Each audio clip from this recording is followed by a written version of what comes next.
السلام علیکم ناظرین، میں ہوں اینکر پرسن نائلہ۔ آپ دیکھ رہے ہیں سٹی ون نیوز۔ عوام کی فلاح و بہبود اور انہیں بنیادی سہولیات کی فراہمی کے لیے مختص فنڈز قوم کی امانت ہے، جن کی ایک ایک پائی ایمانداری سے خرچ کی جائے۔ چیئرمین قائمہ کمیٹی برائے انصاف و قانون و MNA مہر ریاض فاتحانہ۔ ڈسٹرکٹ رپورٹر کمیٹی کا اجلاس ہوا، جس کی صدارت چیئرمین قائمہ کمیٹی برائے قانون و انصاف مہر ریاض فاتحانہ نے کی۔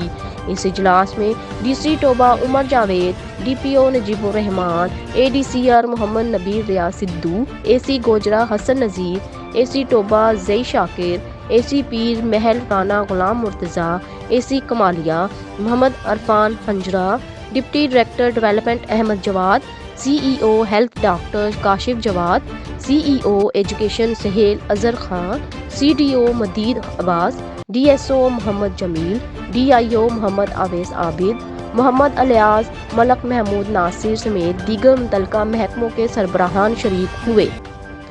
اس اجلاس سے خطاب کرتے ہوئے MNA مہر ریاض فاتحانہ نے کہا کہ وزیر اعظم پاکستان محمد عمران خان اور وزیر اعلیٰ پنجاب سردار عثمان خان بزدار ضلع ٹوبہ کی تعمیر و ترقی میں بہت دلچسپی رکھتے ہیں۔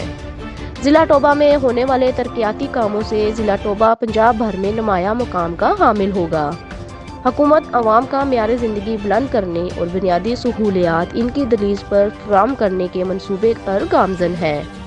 اس ضمن میں منتخب عوامی نمائندے بنیادی کردار ادا کر رہے ہیں۔ MNA مہر ریاض فاتحانہ نے تعمیراتی محکموں کے سربراہوں کو ہدایت کی کہ ترقیاتی منصوبوں کے لیے جاری فنڈز کا درست استعمال یقینی بنائیں تاکہ عوام حکومت کی ڈیولپمنٹ پالیسی سے پوری طرح مستفید ہو سکیں۔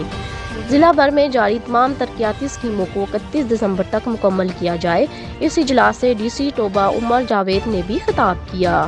انہوں نے اپنے خطاب میں کہا کہ پنجاب حکومت کی ہدایت پر ضلعی حکومت شہریوں کو تمام شعبۂ زندگی میں ریلیف فراہم کرنے کے لیے کوشاں ہے۔ ضلعی حکومت ترقیاتی اسکیموں کو بروقت معیاری مٹیریل کے ساتھ مکمل دیکھنا چاہتی ہے۔ رپورٹ کر رہے ہیں ٹوبہ ٹیک سنگھ سے ڈسٹرکٹ رپورٹر مقبول طارق۔